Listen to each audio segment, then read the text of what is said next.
Salam salam la famille Outsider, on se retrouve encore une fois pour un nouvel épisode, nouvelle année, mais avec le même partenaire, je dis bien. On ne change pas une équipe qui gagne, on ne change pas, je dis bien, son double pivot. C'est important, je dis bien, de ne pas modifier un double pivot pour ne pas déséquilibrer l'équipe. Donc bref, me voilà avec Willou. Willou, comment tu vas? Ça va la forme, le tandem de l'entrejeu reconstitué. Et c'est un vrai kiff, comme toujours. Trop hâte de vivre cette année 2023 ensemble, et notamment en Première Ligue où il y a quelques dingueries qui se préparent, je crois.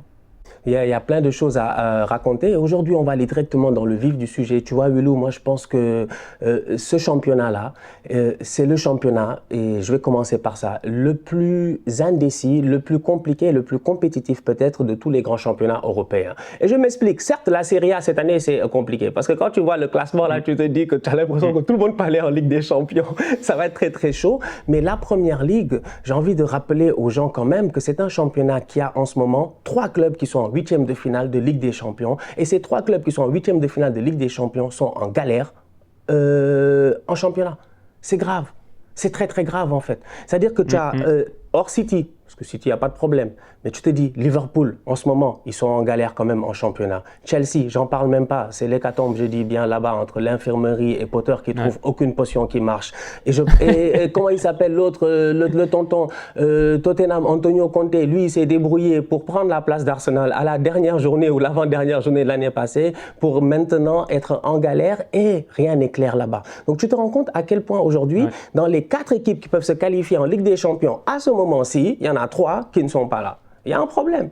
Il y a un sérieux problème. 3 du top. Donc pour moi, c'est un championnat très compliqué. Aujourd'hui, j'ai envie qu'on parle de toutes ces équipes-là. Et Newcastle, première équipe qui est venue s'inviter, qui pose problème. Moi, je ne sais pas, Willou, ce que tu en penses, mais pour moi, Newcastle, ils sont en avance sur le temps. Eddie Howe, déjà, lui, il a de la chance que les gars l'ont laissé déjà en poste parce que je me suis dit, on ne sait jamais, un coup dans le temps, Antoine Comboiré, Ancelotti, est-ce qu'ils ne vont pas le faire sauter, ramener un grand coach et tout? Mais non, il est resté.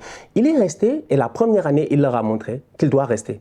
Et c'est incroyable en fait. Leur championnat, leur début de championnat est sensationnel. Ils sont exceptionnels et même en coupe, ils s'en sortent. Ouais, Newcastle, c'est une des équipes que je trouve les plus émouvantes parce que l'histoire autour d'Eddie Howe, le conserver, et c'est vraiment le bon choix, c'est smart en fait. C'est intéressant de voir une équipe qui est reprise comme ça et qui a désormais un fonds souverain à sa tête, qui a quantité, qui a argent illimité et qui pourtant reconduit sa base, fait les choses de manière intelligente. Et Newcastle, moi, je prends beaucoup de kiff à les regarder. Ils sont, on peut le rappeler, 3e de Première Ligue, plus 21 de goal average. Ils ont la meilleure défense de Première Ligue de très très loin. Ils ont encaissé 11 buts seulement, une seule petite défaite. Et ce qui est intéressant avec Newcastle, c'est leur manière de jouer. C'est le 10e volume de possession seulement de Première Ligue, mais 4e sur le nombre d'expected goals créés. Ils sont extrêmement directs à la récupération. Et moi, je vois les matchs de Miguel Almiron, par exemple, élu joueur du mois d'octobre, qui est... lui, il est vraiment bluffant. Bruno Guimaraes, ce qu'il est en train de faire aussi, bon, même si je regrette beaucoup son départ, mais voilà, il montre à la planète que c'est un sacré joueur. Et puis ce qu'ils font en League Cup, là, leur qualification en battant Leicester 2-0, j'ai vu le résumé long, là, 12 minutes, avec les commentateurs de Newcastle. J'ai écouté un podcast de Newcastle avant de faire cette émission, et pour eux, c'était un moment très fort de leur histoire. Donc là, ils sont en train de se battre pour le top 4 de Première Ligue, et c'est une saison magique, mais en se qualifiant pour les demi-finales de League Cup, ils se qualifient pour les demi-finales d'une compétition pour la première fois depuis 2005. C'était la coupe de l'UEFA à l'époque.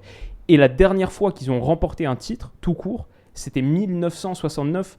Là, ils ont l'opportunité d'aller chercher un titre. En demi de League Cup, ils vont jouer Southampton, qui est lanterne rouge de Première Ligue. Et l'autre demi-finale, c'est Manchester United contre Nottingham Forest.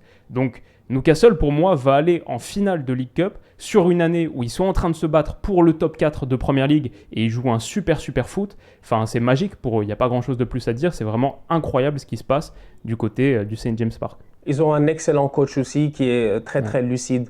Et ça, quand même, c'est à noter parce que aujourd'hui, je veux dire, c'est bien d'avoir de l'argent, mais c'est bien aussi d'avoir déjà des bases qui sont solides dans le pays. Et Eddie Howe en est une. Son travail à Bournemouth, je pense qu'il y en a peut-être qui ne le connaissent pas, mais le gars, il a pris un club dans les divisions inférieures, je pense la 3e ou un truc comme ça. Il les a fait remonter, ils sont allés en Première Ligue. Et leur meilleure saison, ils n'ont pas fini 7e ou 8e ou quelque chose comme ça. Il était dans la première partie de tableau. Ouais, il a fait un taf de malade. C'est un coach qui est vraiment exceptionnel en fait. En Angleterre, il a a prouvé en fait qu'il était capable, et même à Arsenal à un moment donné, je pense que dans la transition avant Arteta et tout, on a même pensé à un moment donné à Eddie Howe. Donc aujourd'hui, tu regardes ça, le recrutement, il est pertinent. Franchement, il est très pertinent. Bruno Guimaraes, quand je le vois jouer, je me dis, mais voilà un boy Arsenal, si on pouvait aller le chercher, on allait le chercher, franchement.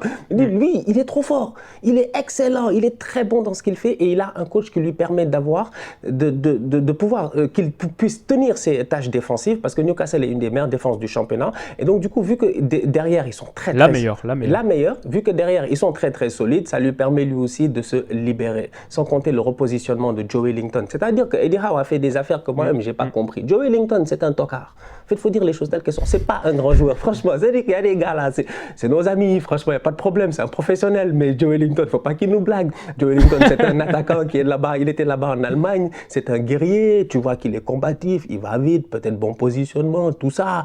Mais voilà, le gars a capté vite fait que c'est le courage qu'il lui faut. Il l'a mis au milieu de terrain. Il fait box-to-box. En fait, il aide son ailier. Il aide son latéral. Franchement, il fait un travail exceptionnel. Donc aujourd'hui, au niveau de Newcastle, franchement, il y a de très très bons joueurs et il y a des gars qui ont enfin éclos. Almiron, ça fait 5 ans. Il était temps. Ça fait longtemps qu'il est arrivé de Atlanta. Il n'est pas arrivé avant-hier, ni l'année passée, ni l'avant-année, tout ça. Ça fait près de 4 ans ou 5 ans, si je ne me trompe pas, qu'il est en Première Ligue. C'est cette saison, pour la première fois, qu'il réussit réellement à performer. Il était temps. Peut-être ça lui a pris du temps pour s'imposer, mais aujourd'hui, il s'impose au meilleur des moments possibles. Là, avec la Cup, ils ont récupéré Isaac, si je ne me trompe pas. Tu récupères Saint-Maximin qui rentre la dernière fois face à Arsenal. Donc, tu regardes ça et tu te dis, OK, il y a une deuxième partie de saison qui s'annonce très intéressante où Newcastle n'a que 2 choses à jouer. La coupe, c'est 2 paliers, rapidement, franchement, parce que la finale, elle arrive très très vite, parce que la FA Cup, c'est en dernier, donc ouais, celle-là, elle arrive très très vite. Et puis l'autre, de l'autre côté, c'est le championnat chaque week-end. Et Eddie Howe, il est capable de le faire. Donc pour moi, Newcastle, belle surprise. Je ne sais pas s'ils vont finir dans le top 4, mais sincèrement, au fond de moi, j'ai un gros feeling qu'ils vont finir dans le top 4 cette année. Ouais, et puis c'est vraiment la belle histoire parce que parfois tu as des nouveaux propriétaires qui arrivent, qui reconstruisent tout l'effectif d'un coup, qui mettent de côté les gars qui ont permis de te faire arriver là. Et quand je vois par exemple sur la qualification contre Leicester, la victoire contre Leicester en quart de finale de League Cup, le but de Dan Burn, le gars de la région, tu vois, lui il était jeune à Newcastle, mais il a été mis de côté, donc là il revient dans son club d'enfance et il marque le premier but de sa carrière pour Newcastle à 30 ans. Lui qui est vraiment... lui, c'est un spécimen. Le latéral gauche d'1m98 quand il déboule sur son côté, c'est vraiment très spécial. Et son émotion après avoir marqué ce but, la réaction dans le stade, mais le stade était, comme je te dis, que j'ai écouté dans le podcast, des supporters de Newcastle qui parlaient, pour eux, c'était le match le plus important qu'ils regardaient depuis peut-être certains, depuis qu'ils commencent à suivre Newcastle. C'était vraiment un truc de malade, quoi. Et cette émotion-là, elle est très prenante et le jeu de Newcastle, il est très prenant. Donc ouais, c'est un plaisir. Non, c'est un plaisir de les voir évoluer et j'ai hâte de voir ce que ça va donner pour le reste de la saison. Et là, en plus de ça, ils sont boostés, ils sont galvanisés. C'est un bon groupe, ils ont le vent en poupe. Il n'y a pas de raison pour laquelle ça doit s'arrêter. La dernière fois, on a joué un match face à eux. C'était difficile et ça montre encore une fois à quel point le coach, il est très intelligent. Il sait ce qu'il fait. Il sait que les supporters d'Arsenal, j'ai vu, il y en a plein qui se sont plaints. Ouais, Newcastle, ils tuent le temps à la 40e minute, machin, ils n'ont pas voulu jouer. J'ai dit, mais moi, j'ai apprécié le match de Newcastle. Moi, en tant que contender au titre, je vais être capable de battre n'importe quelle équipe par rapport à son style. Et je sais que Eddie Howe n'est pas bête. Il sait que Arsenal va avoir le ballon. Il sait que s'il joue au football, on va le tuer. Il le sait. Il le savait. Il savait que s'il joue au football, comme face à certaines équipes en championnat, où Newcastle viennent, ils déroulent. Il y a certaines équipes en championnat où ils arrivent, ils déroulent. Ils jouent au football, possession de balle, tac, tac, tac. Les gars sont perdus, ils ne comprennent pas. Hop, tu as Wilson qui est parti, bam, but. Aujourd'hui, tu fais ça face à Arsenal, tu es mort. Parce qu'on est très, très, très en place, je dis bien, sur le terrain. Donc, du coup, sa capacité à pouvoir se métamorphoser par rapport à son adversaire, c'est ça qui fait sa force aussi. Et il a les joueurs aussi pour savoir qui doit jouer où, qui doit truc. Non, franchement, pour moi, Eddie Howe, il fait un travail sensationnel. Donc, on va voir ce que ça va donner. Un autre coach qui fait un travail sensationnel aussi en ce moment, j'ai envie de parler de Ten Hag. Manchester United. Lui, on va aller directement dans l'affaire, quoi. C'est que Cristiano, il est parti et puis là, ça va. C'est que la vérité, elle est là, quoi. C'est que moi, j'ai vu la dernière fois le petit Pellistri. Tu sais, Pellistri, on l'a vu à la Coupe du Monde avec l'Uruguay. Il était là sur le côté. Et quand je l'ai vu à la Coupe du Monde, je me suis dit, mais lui, il joue où? Après, j'ai vu Manchester United. J'ai dit, mais comment ça se fait qu'il n'a jamais joué, lui, en fait? Il est titulaire à la Coupe du Monde, en fait. Et Pellistri, il arrive à la dernière fois en Cup. il joue un tout petit peu, il se fait plaisir et tu te dis voilà. Je pense que le départ de Ronaldo quand même, non seulement a stabilisé Erik ten Hag mentalement, comme j'ai dit, ça a créé la paix dans le couple en fait. Il y avait un couple qui était en distorsion totale et ça a créé la paix, cette séparation-là, et ça a permis aussi l'éclosion peut-être de d'autres nouveaux joueurs. Garnacho en est un, Pellistri un autre, Martial s'éclate, Rashford j'en parle même pas, Casemiro c'est le patron. Donc franchement, pour moi, Manchester United finira dans le top 4. Ouais. Et donc si United finit dans le top 4 et que Newcastle finit dans le top 4 et que City finit dans le top 4 et que Arsenal finit dans le top 4, je te dis. Ouais, ça va faire des déçus, hein. C'est assez dingue. Ouais, mec, Manchester United, c'est totalement fou parce qu'en début de saison, on a fait une vidéo sur nos pronos de Première Ligue, etc. On les mettait 5e, 6e, mais il ne faut pas oublier qu'en début de saison, premier match, ils perdent contre Brighton, deuxième match, ils prennent 4-0 contre Brentford. Ouais. Ça, c'est le début de l'ère Ten Hag. Ça semble loin maintenant. Pour rappel, toute compétition confondue, United, ils sont sur 7 victoires consécutives. Là. Ils sont en train de dérouler, franchement. Il y a trop de trucs qui sont impressionnants. On va voir contre Man City samedi après-midi. Ça arrive très vite, là, à 13h30. Ça va être assez sympa. Mais Casemiro, peut-être qu'on a tous loupé à quel point c'était un joueur techniquement assez extraordinaire. Peut-être que quand tu es aux côtés de Modric, Kroos au Real Madrid, etc., oui, c'est sûr que tu peux sembler être un peu plus terne, une pierre précieuse un peu plus terne, mais là, genre, en Cup, il s'est transformé un peu en prime Modric, là, l'extérieur du pied qu'il a envoyé à destination de Marcus Rashford. Et Marcus Rashford aussi, quel joueur c'est. Lui, il s'est vraiment métamorphosé, il a ajouté quelque chose à son jeu, physiquement, le haut du corps, il réussit à déménager des gars, le but qu'il a marqué contre les Wolves par exemple, où parfois il y a un contre favorable, ça passe pas, mais il réussit à garder le contrôle du ballon, et moi juste, lui aussi est en train de passer un palier, un niveau supplémentaire. Donc super évolution pour le collectif d'Erik ten Hag. Avec Man City qui arrive et aussi avec le Barça qui se profile en Europa League. Ça, c'est quand même un super match qui arrive. Ça va être assez fou. On a de belles choses en 2023 et bon, j'ai hâte de voir ce que ça donne s'ils prennent effectivement Wout Weghorst. C'est un peu le gros truc là. Enfin, Manchester United, c'est entertaining quoi qu'il arrive. Yeah. Et tu rajoutes Anthony qui... une fois sur deux, il se passe un truc soit très controversé, soit il envoie une frappe de 20 mètres qui accroche la lucarne. Donc c'est très très divertissant. Non, tu as tout à fait raison. D'ailleurs, j'attends la rencontre entre Martinez et puis Weghorst, parce que peut-être que là-bas aussi il y a des choses. Parce que Weghorst, les gars, ils l'ont. Le soir là dans le vestiaire, si tu vois ce qu'ils ont fait à Mbappé, imagine ce qu'ils ont dû faire à Weghorst en off là-bas. Ils ont dû se foutre de lui et tout. Non, franchement, j'ai hâte de voir. Mais oui, effectivement, là, on parlait peut-être même de Vincent Aboubakar et tout. Tu sais, les rumeurs à Manchester, des fois, tu ne les comprends pas. Mais effectivement, je me dis, un point de fixation va lui apporter quelque chose de différent qu'il n'a pas en ce moment parce qu'il a que des attaquants très, très mobiles. Martial, c'est lui qui tient la route. Mais le plus important, je pense que dans cette deuxième partie de saison-là, c'est si Manchester réussit dans la continuité à tenir défensivement, ce qu'ils font en ce moment, c'est une très belle défense, franchement. Certes, en termes de chiffres et tout, ils ne sont pas devant, mais c'est une équipe qui encaisse très peu de buts et c'est ça leur force en ce moment. David De Gea, il est au top de sa forme. Il se gère, même si la dernière fois, il a fait une connerie. Bon, c'est des choses qui arrivent, le ballon qui passe entre les jambes, ça l'a surpris et tout.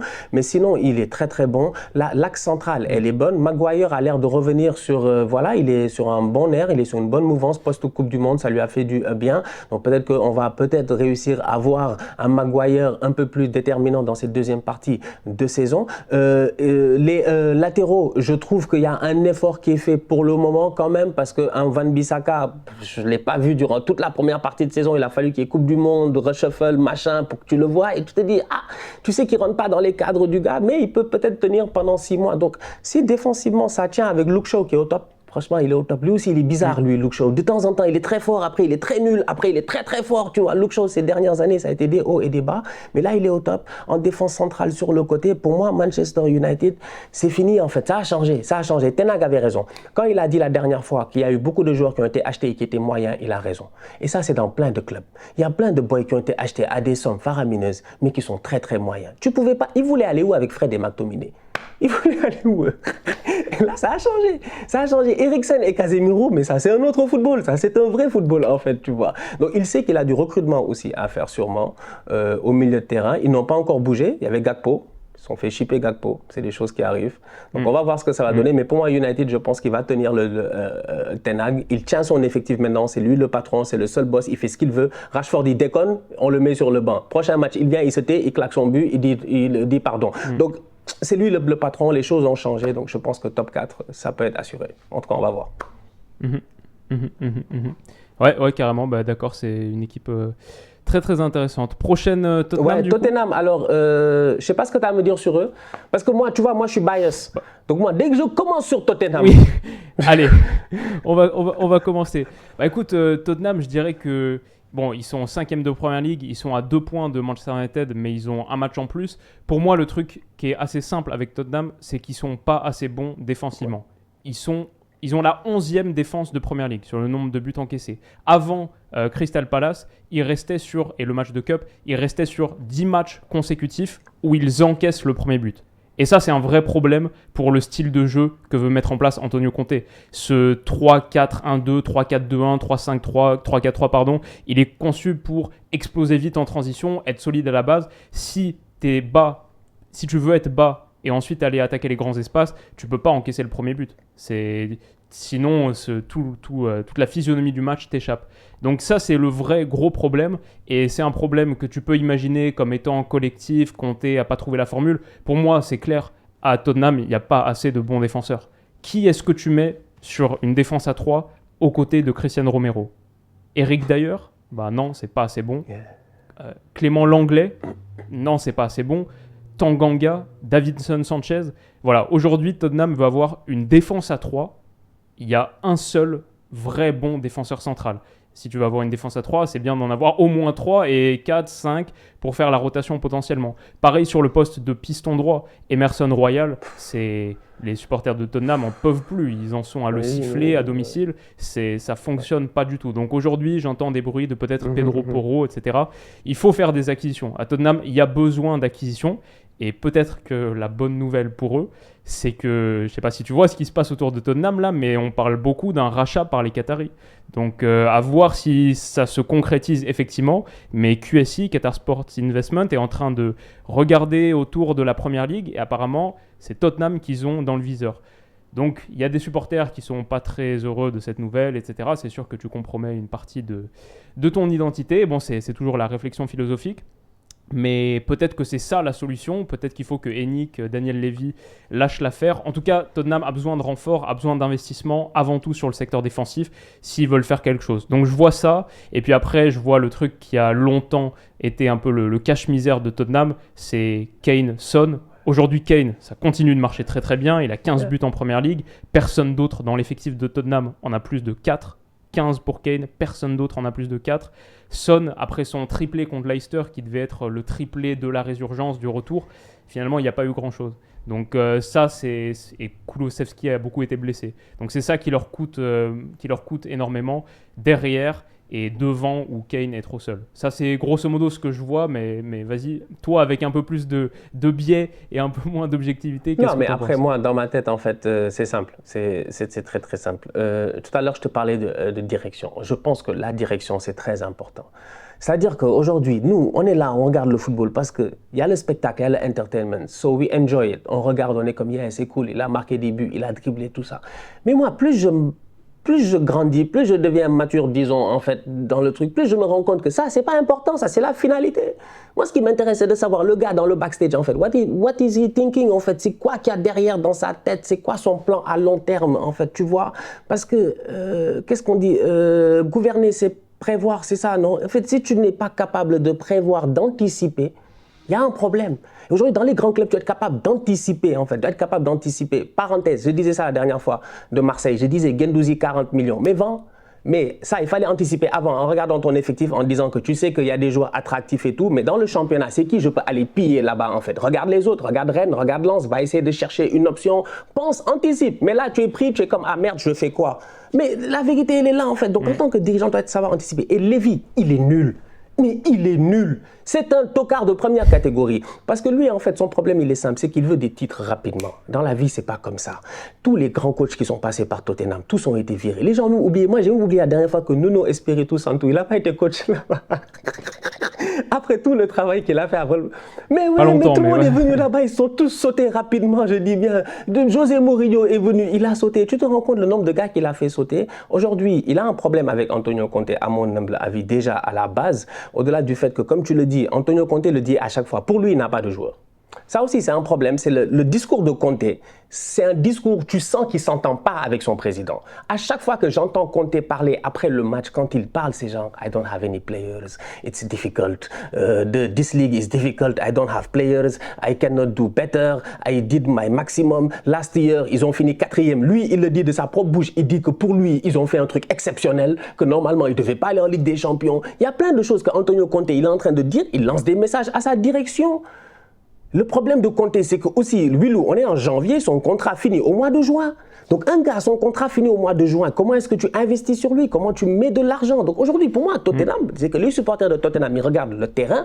En ce moment, au championnat, ils sont là, ils sont encore devant les Chelsea, tout ça. Donc tu te dis que peut-être ça va, mais pour moi, c'est encore pire que tous les autres. Parce qu'aujourd'hui, à Tottenham, il y a un président qui prend en otage son club, c'est son club, il fait ce qu'il veut, mais derrière, il est incapable aujourd'hui de réussir à dealer avec des coachs. Et ça, c'est un problème. Et Antonio Conte, c'est vrai, il a eu l'occasion de recruter. Il a fait un recrutement. Après, il y a eu des blessés. Mais si tu regardes les joueurs que Tottenham, ils ont recrutés aussi, tu l'as dit, il n'y a pas de défenseur. Il n'y a que Romero, ils ont racheté son prêt. C'était ça, si je ne me trompe pas, parce qu'il était en prêt de l'Atalanta la saison passée et tout. Ils ont juste racheté son prêt, c'est tout. Sinon, tu as des Clément Langlais et tout ça. C'est des gars, ils ne sont pas très forts. Sinon, il y a un transfert qui, pour moi, est très important, le transfert de Spence, qui vient de Middlesbrough, pour 20 millions d'euros. Mais ce transfert-là, Conte, quand il parle, tu sens que ce n'est pas lui. Il n'en voulait pas. Ouais. Donc on a dépensé 20 millions sur un joueur qui n'en veut pas, il ne le fait pas jouer. Il dit qu'il n'a pas le niveau. Alors que Spence, la saison passée... Alors qu'il y a un énorme trou sur ce poste. Et c'était lui le meilleur piston droit en deuxième division la saison passée. Il y a un problème, franchement. Donc je te dis qu'à Tottenham, en fait, au-delà même du terrain, mais il y a un sérieux problème entre Antonio Conte et Daniel Levy. Le gars a son contrat fini dans 6 mois. Je ne sais pas, en fait, il attend quoi pour renouveler? Est-ce qu'il va finir la saison? S'ils sont dans la merde, il se barre. Et là, il les laisse encore plus dans la merde. C'est-à-dire qu'aujourd'hui, en tout cas, et dans tout ça, il y a mes deux gars que j'aime bien. Franchement, j'aime bien. C'est comme tu dis, c'est Kane et Son, quoi. Moi, Kane, franchement, c'est Kane et Son. Kane est deuxième meilleur buteur en Angleterre derrière Haaland, toute compétition confondue, si je ne me trompe pas. Il est au top de sa forme. Hein. Il est au top de sa forme, franchement. Il est tranchant, Harry Kane. Il met des buts dans des positions, tu ne comprends pas. Son, bon, il passe une phase difficile, mais on sait que c'est un excellent joueur. Mais mis à part ça, c'est difficile. C'est difficile. Moi, Tottenham, je m'inquiète pour eux. Et c'est la raison pour laquelle je les vois petit à petit, je pense, dégringoler au classement. Et il faut changer de gardien aussi. Moi, ton Lloris, là, je l'aime bien. Mais je pense qu'il faut peut-être voilà, un renouveau là-bas. C'est sûr, c'est sûr. Bah, le truc, c'est que pendant longtemps, Tottenham, ça a été le club qui investissait pas, qui achetait pas. Tu sais, c'était le truc... Pochettino, il a passé à un moment 18 mois ou 24 mois sans qu'il y ait de transfert. C'était un truc de malade, sans qu'il y ait de recrues. Et il est passé d'un effectif qui était à peu près 10e sur l'âge à l'effectif le plus âgé de Première Ligue. Encore aujourd'hui, on peut regarder le classement. Arsenal a l'effectif le plus jeune de Première Ligue. Tottenham, le 18e le plus jeune, donc le 3e le plus âgé. Je pense que quand même cet été, ils ont consenti à quelques investissements. La transformation du prêt de Cristiano Romero, comme tu as dit, 50 millions. Richarlison qu'ils ont pris quand même pour une 60aine. Yves Bissouma, 30. Même Udogie, Destiny Udogie, mais qu'ils ont reprêté ensuite dans la foulée. Perisic, le truc, c'est que... aller chercher Perisic et tout. Ouais, Perisic en libre, mais c'est sûr que c'était un renfort aussi, mais pas assez sur la charnière centrale. Et ça, grosso modo, on en revient au truc que je disais à la base. Tottenham prend trop de buts, trop tôt dans les matchs. Ça rend les matchs impossibles à jouer, très difficiles à jouer par rapport à leur physionomie et leur philosophie. Donc, c'est ça le problème. Il faut 1, 2, peut-être 3 meilleurs défenseurs centraux là. Et sans ça, ça va être assez compliqué pour eux. Mais comme on dit, ça, c'est sur le court terme. Moyen, long terme, avoir cette histoire autour de QSI et peut-être que Tottenham, ça pourrait prendre une direction totalement différente. Dans le football, dans tous les cas, les choses peuvent changer très très vite et c'est le cas d'ailleurs de la prochaine équipe, Liverpool. Liverpool, moi franchement, Liverpool normalement, ils nous ont habitués ces 5 dernières années, soit ils sont premiers, ils sont deuxièmes, ils sont troisièmes, ils sont là quoi, ils sont là. Bon. Et là, cette année, c'est que c'est compliqué. Et tu les regardes et tu te dis, je sais pas, ils sont inconstants. C'est juste ça. C'est le seul mot que je peux trouver en fait par rapport à cette équipe de Liverpool-là, qui pour moi est capable du meilleur comme elle est capable du pire. Il y a un Darwin Núñez qui est très critiqué, mais pour moi, Darwin Núñez, sincèrement, il se gère. Pour moi, franchement, il se gère. Il rate beaucoup d'occasions, certes, c'est un rattaquant, mais comme je dis, c'est un rattaquant très élégant. C'est la rattaquance, tu vois. C'est Darwin, c'est la rattaquance. Maintenant, dans son adaptation, lui-même, il connaît son propre théorème. S'il ne s'adapte pas, on va le virer de ce championnat-là le plus rapidement possible. Donc, je pense qu'il va réussir et il se crée beaucoup d'occasions. Je regardais en fait des statistiques et je voyais que Darwin Núñez était le joueur qui se crée le plus d'occasions en première ligue. Il se crée environ 5,7 tirs par match. Il est devant Kevin De Bruyne, Haaland, Mitrovic, Salah, Harry Kane, Jesus, Benrahma, Firmino, tous ces joueurs-là, en fait, tu vois. C'est un des joueurs les plus dangereux, en fait, dans le championnat. C'est la vérité aussi, elle est là. Moi, j'ai dit, quiconque regarde le football, il sait que Darwin est dangereux. Maintenant, les buts, ça va venir. Thierry Henry, ça lui a pris 9 matchs avec Arsenal avant de marquer son premier but. Après, il en a mis combien derrière, franchement. Les buts, ça va venir. Et pour le moment même, c'est pas si mauvais que ça. Pour un joueur qui a quand même, si je ne me trompe pas, près de 10 buts, toutes compétitions confondues, c'est pas si mal que ça. Je pense qu'il y a place à mieux. Mais pour moi, cette équipe de Liverpool, là, si elle retrouve un Darwin qui commence à claquer et que défensivement aussi ça se gère, parce que je sais pas, on dirait qu'ils sont fatigués défensivement, je comprends pas. Van Dijk, on dirait il est essoufflé, je sais pas, franchement. J'ai l'impression que Matip fait tout le travail, ou le jeune français là, Fofana, c'est ça, non? Konaté, excuse-moi. Non, Konaté. Konaté fait tout le travail, ils sont essoufflés en fait, il y a quelque chose. On va voir. Gakpo est arrivé. Je ne sais pas si ça va changer quelque chose ou pas offensivement. La dernière fois, il a fait un bon match en Cup quand même. Pour une première, c'était pas mal, tu vois. Donc, moi, Liverpool, je ne les vois pas dans le top 4 cette année. Et pour moi, c'est quelque chose que je ne pouvais pas imaginer en début de saison. Ouais, c'est dingue. C'est absolument dingue. Bah là, ils sont 6e à 7 points d'United déjà. Hein. United qui est 4e. Donc, l'écart commence à se faire. Déjà 5 défaites pour Liverpool. C'est ouf, Liverpool qui perd déjà 5 fois après 17 journées, quand on pense qu'ils en avaient 2 sur toute la saison dernière. En 2019-2020, ils en avaient 3. En 2018-2019, ils en avaient 1. Là, et dans tout ça, ils n'ont pas été champions souvent. Tu vois, c'est ça qui est fou. Ouais, non mais c'est dingue. Man City, incroyable. Mais du coup, pour moi, le problème à Liverpool, il est assez simple à la base. Et le problème, c'est qu'il irrigue tout le reste, en fait. C'est que Liverpool, à la base, c'est quoi? Le Liverpool de Klopp, à la base, c'est quoi? C'est le milieu de terrain. C'est la salle des machines qui bouillonne, qui a une hyperactivité et qui fournit en énergie tout le reste de l'équipe, qui lui permet de contre-presser et du coup de ne pas être trop vulnérable, exposé derrière. Je pense que la raison pour laquelle aujourd'hui on voit la ligne défensive de Liverpool souffrir de plus en plus, craquer de plus en plus, Van Dijk pas aussi impérial qu'avant, etc. Il y a peut-être un manque de confiance, l'âge qui fait son travail, mais c'est aussi parce que cet entrejeu, il est plus aussi dynamique pour la bonne et simple raison que Fabinho, Thiago, Henderson, ça c'est le meilleur trio de Liverpool. Sur 17 matchs de Première Ligue, on les a vus que 3 fois ensemble. Ils ont été trop souvent blessés, l'un puis l'autre. On a vu beaucoup cette saison de Harvey Elliott, de Curtis Jones, mais Fabinho, Henderson, Thiago, on les a pas assez vus ensemble. Donc ça, c'est le gros truc. Ça fait que derrière, ta ligne défensive, elle est plus exposée. Ça fait que Trent Alexander-Arnold, on le voit encore plus en souffrance défensivement. Donc il y a tout ça. Et ça fait que Liverpool, aujourd'hui, c'est l'équipe de Première Ligue. Elle a concédé 51 big chances, 51 grosses occasions. C'est le 3e plus gros total. Il n'y a que Leeds et Fulham qui ont fait pire. Donc ça, c'est un peu le gros truc de Liverpool. Heureusement, Alisson est pas mal. Je pense que c'est le meilleur gardien de Première Ligue. Si tu regardes bien, je voyais aussi un truc statistiquement qui disait qu'Alisson, je pense, c'était le 3e ou le 4e gardien à avoir subi le plus de frappes. Il y a un problème. Je dis, il y a un problème en fait. Et tu regardes les autres devant et tu te dis, les autres devant, ils jouent le maintien. C'est que Liverpool aussi cette année, et tu as parfaitement raison par rapport au milieu de terrain. Ce cœur-là, il y a Naby Keita qui revient, ça donne une petite bouffée d'oxygène de temps en temps. Mais lui aussi, si tu regardes, ça fait 5 ans, il est là. S'il y a des gars, ils sont là depuis trop longtemps. En fait, ils sont là depuis trop longtemps et cet effectif-là, c'est vrai, au milieu de terrain, c'est faible et en attaque, il y a trop de blessés. Ça aussi, je ne comprends pas. C'est les Luis Diaz, les Jota, il y a des gars que je ne vois même plus en fait. J'avais même oublié qu'ils étaient à Liverpool parce que je me dis, mais quand même, normalement, ils sont assez étoffés devant pour pouvoir être tranchants. Luis Diaz à son top, c'est quand même bon. Jota à son top, c'est un gars qui marque énormément de buts, il est prolifique. Donc tu regardes ça, en plus de ça, le milieu de terrain, tu l'as dit. Écoute, Là, il reste que Bellingham. Là. Oui, il reste à prendre Bellingham ou un autre milieu de terrain, une infusion d'énergie dans cette zone. Peut-être voilà, le truc chirurgical qui permettra à toute la machine de renaître, de réémerger. Donc il y a ça. Et c'est vrai, il y a aussi par rapport à quand on pense les grandes années, Liverpool, le Liverpool de Klopp, ultra dominateur, il y a cet entrejeu, la salle des machines, mais il y a aussi le trio offensif. Faut pas oublier, et je suis surpris que tu l'aies pas mentionné encore, mais il y a quelqu'un qui est parti aussi en début de saison, Sadio Mané et Bobby Firmino, même si en vrai, Firmino, il fait pas une mauvaise saison. Hein. Pour le coup, c'est le co-meilleur buteur de Liverpool cette saison en Premier League, 7 buts. Mais bon, c'est pas non plus le Firmino de l'époque. Et on n'a plus ce Mané, Salah, Firmino. Aujourd'hui, on essaye de reconstruire un trident. Peut-être Gakpo, Luis Diaz, il revient dans 2 mois parce qu'il est blessé comme tu l'as dit. Mais peut-être Gakpo, Salah, Darwin Núñez. Ça aussi, ça va prendre un peu de temps avant de fonctionner, si ça fonctionne. Donc il y a beaucoup de choses à recréer à Liverpool.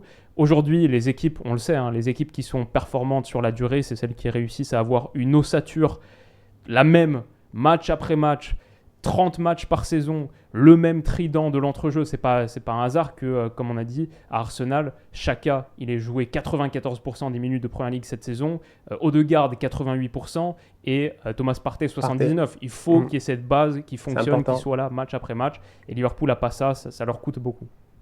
C'est la même chose dans toutes les équipes qui sont en train de se battre pour le titre. En fait, ils ont tous cette ossature-là qui est très, très importante. Moi, j'en veux à Jürgen Klopp aussi dans sa capacité à ne pas pouvoir se réinventer. C'est vrai, c'est vrai.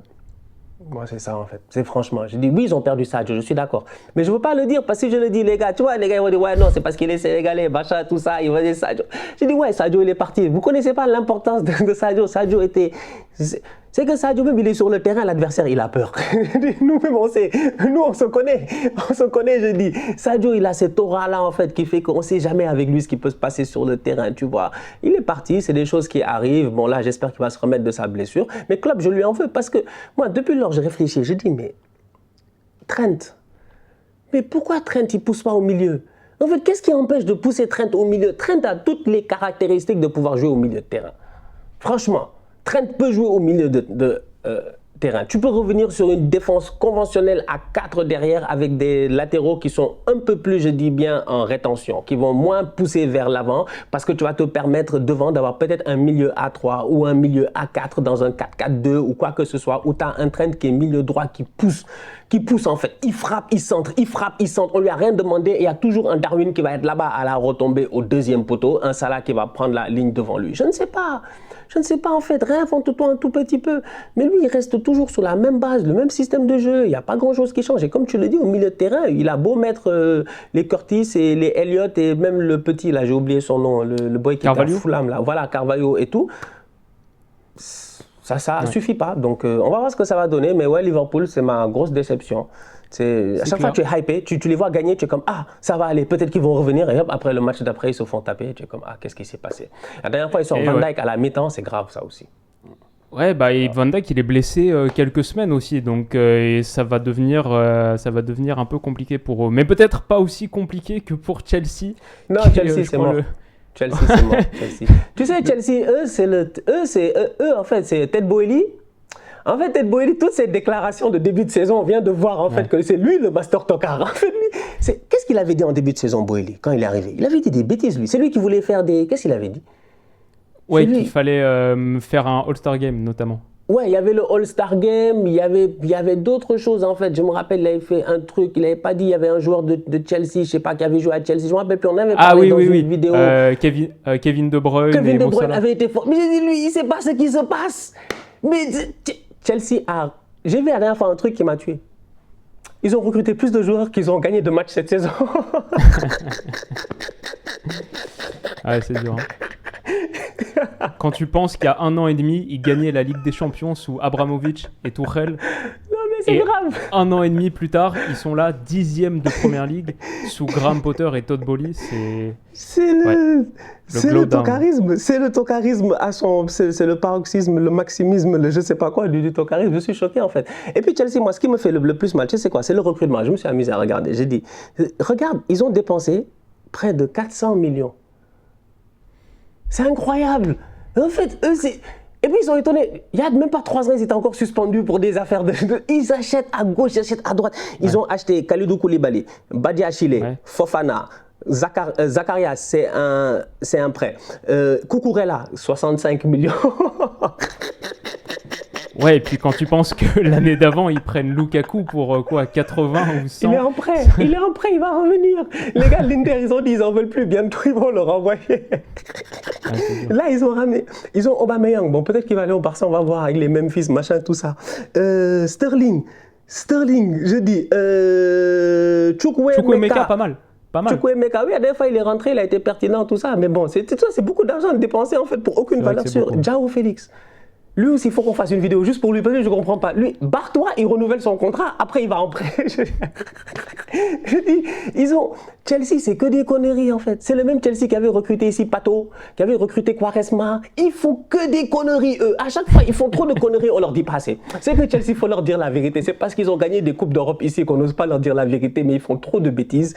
Et là, moi, je suis découragé. Je comprends pas en fait. Potter, il a tous les ingrédients et il s'en sort pas. Mais après, je pense que le truc avec Chelsea, c'est que, alors ouais, la direction, c'est un peu le clown, quoi. Mais le truc pour Graham Potter, c'est que lui aussi, le challenge, il doit passer un palier, du coup, enfin, passer de Brighton à Chelsea, forcément, c'est une adaptation. Et je crois que on n'a pas pu encore voir trop de style, Graham Potter, etc. Parce qu'à Brighton, il est habitué à travailler avec une équipe avec laquelle, il y a un match par semaine, grosso modo. Tu as 5 entraînements pour faire de l'organisation collective. Là, à Chelsea, pour l'instant, il a été, depuis son arrivée, c'est un peu le pompier.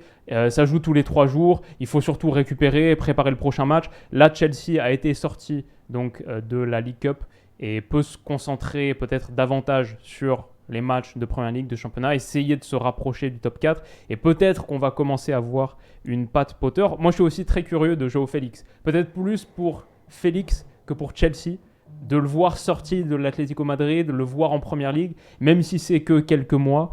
On verra ce que ça donne et c'est vrai que ce transfert, il est un peu cocasse. Mais, et puis, ouais, David Datro Fofana aussi, à voir ce que ça donnera de son côté. Mais ouais, je sais pas trop quoi dire par rapport à Chelsea, à part que beaucoup de blessés. Ça, c'est sûr. Il y a beaucoup Wesley Fofana, Chilwell, Reece James, Kanté, ça leur a coûté beaucoup, ça aussi.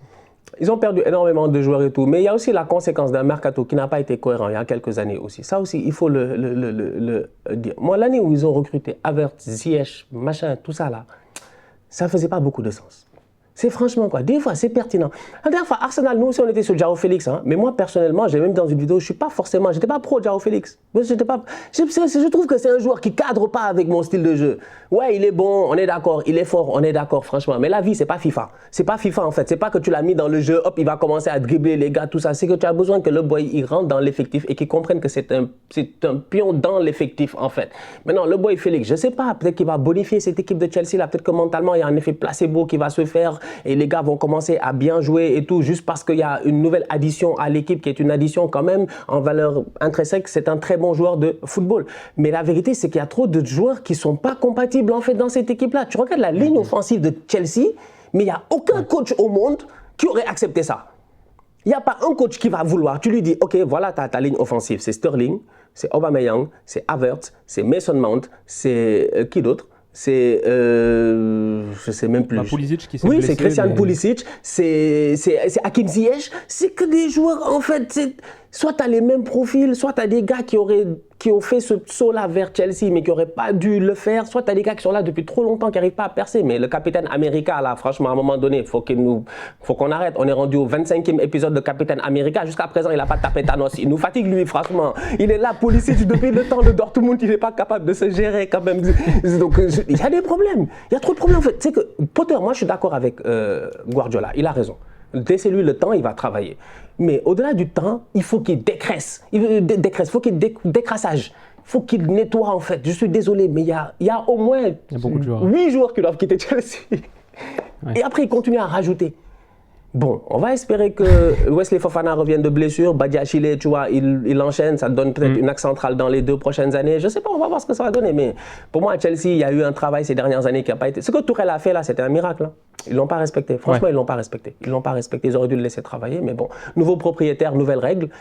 Et voilà où ils en sont aujourd'hui. Pour moi, c'est le grand perdant de tout le monde, en fait, de tout ça. Tout le monde a l'air peut y croire encore, mais là, Chelsea, il n'y a pas d'espoir. Là, il faut se battre pour essayer peut-être d'accrocher l'Europa League.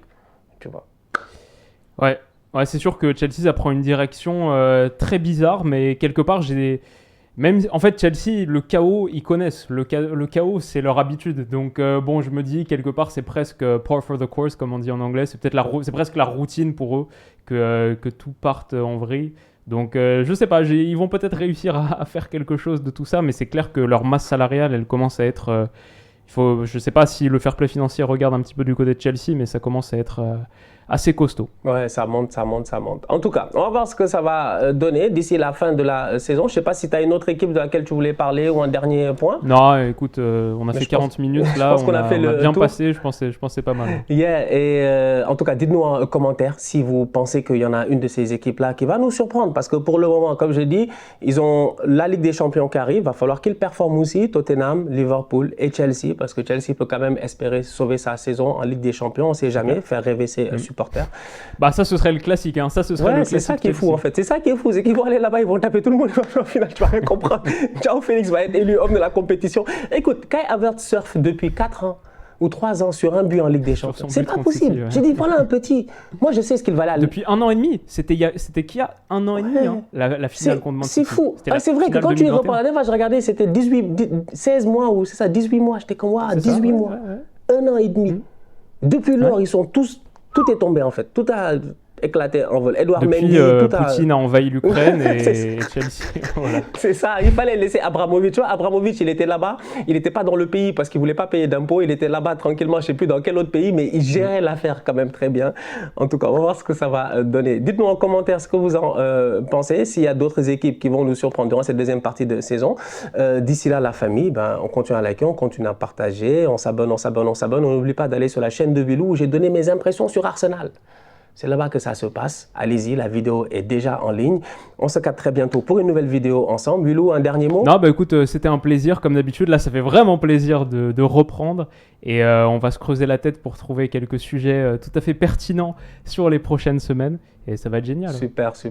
On fait comme ça. On se capte dès la semaine prochaine. Prenez soin de vous. Restez en santé. Tous outsiders.